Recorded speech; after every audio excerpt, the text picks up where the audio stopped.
আমরা এখন কোরবানির নমুনার হার্ডনেস টেস্ট করব। তো প্রথমেই সরবরাহকৃত নমুনা থেকে 20 ml নমুনা পানি নিয়ে আমরা এখানে 20 ml নিয়ে তার সাথে পাতিত পানি যোগ করে 100 ml করছি।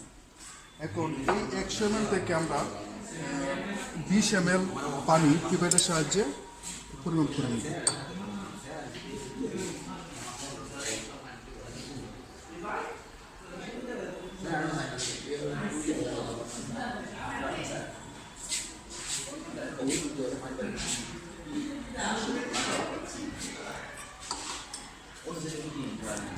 প্রথমে কই দেবো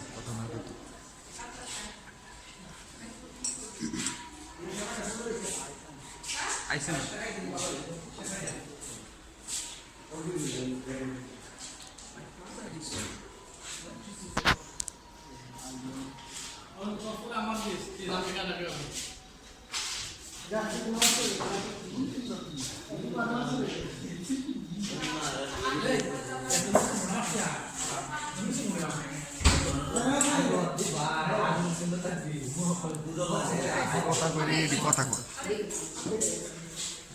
পরে এই পানিতে স্থায়ী করতা এবং অস্থায়ী করতা দুই ধরনেরই করতা থাকতে পারে।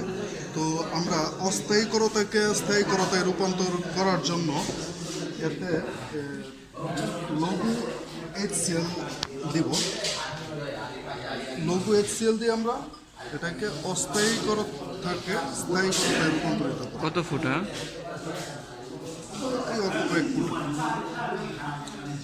অতঃপর এই HClটাকে প্রশমিত করার জন্য আমরা সোডিয়াম হাইড্রোক্সাইড সলিউশন দেব। তার আগে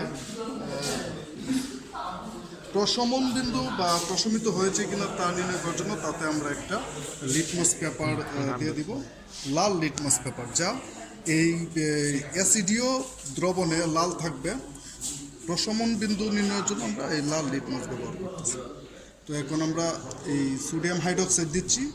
সোডিয়াম হাইড্রোক্সাইড কি জন্য দিতেছি? সোডিয়াম হাইড্রোক্সাইডটা আমরা দিতেছি যে এটা তো অ্যাসিডিক হয়ে গেছে লঘু HCl দেওয়ার পর। তো এটাকে আমরা প্রশমিত করার জন্য সোডিয়াম হাইড্রোক্সাইড দেব এবং প্রশমন হয়েছে কিনা তা নির্ণয় করার জন্য আমরা এখানে একটা লাল লিটমাস দিয়ে রাখছি। তো লিটমাসের কালার চেঞ্জ হওয়ার সাথে সাথে আমরা সোডিয়াম হাইড্রোক্সাইড সংযোজন বন্ধ করে দিব। আচ্ছা আচ্ছা।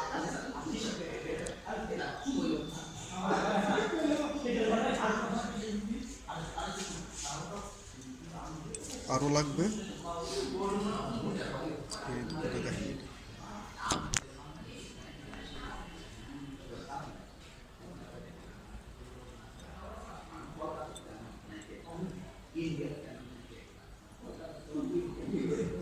সোডিয়াম হাইড্রোক্সাইডটা অতিরিক্ত লঘু হয়ে যাওয়ার কারণে একটু বেশি পরিমাণের দ্রবণ লাগতেছে।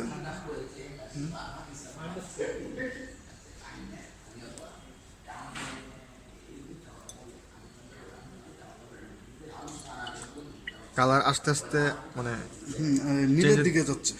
নীলের দিকে মানে সব শেষ গিয়ে নীল হবে না, পুরোপুরি নীল করব না, তাহলে তো এটা আবার কারি হয়ে যাবে। আচ্ছা আচ্ছা। নীল